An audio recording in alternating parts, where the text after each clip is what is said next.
tuna huruma. Tunakula, kunapikwa. Lakini tukila hapa kunaisha. Yaani hakuna mtu atakaye kula saizi alafu usiku asitake kula.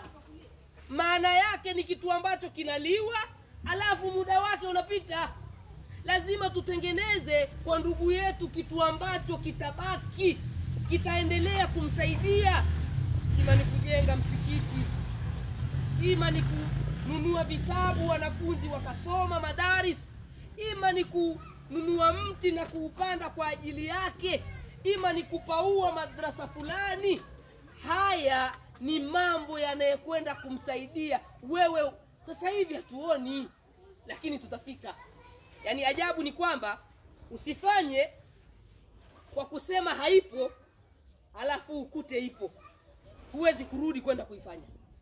Lakini ukafanya kwa kusema ipo alafu ukaikuta itakusaidia.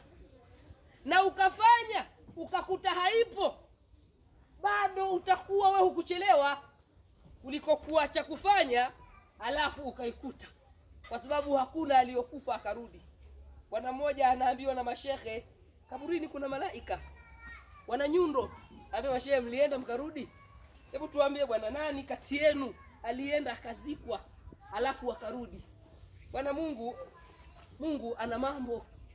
Kila yaumin huwa fi sha'an. Mungu akataka kumtengenezea yule bwana jambo. Zikapita siku, akampa mifugo ya kutosha. Anataka kumuonyesha kuwa kaburini kuna kipigo. Yule bwana pale katika mji wa Madina, mbuzi zake ngamia zikawa kero, akahamia milimani. Sasa kulala ni milimani.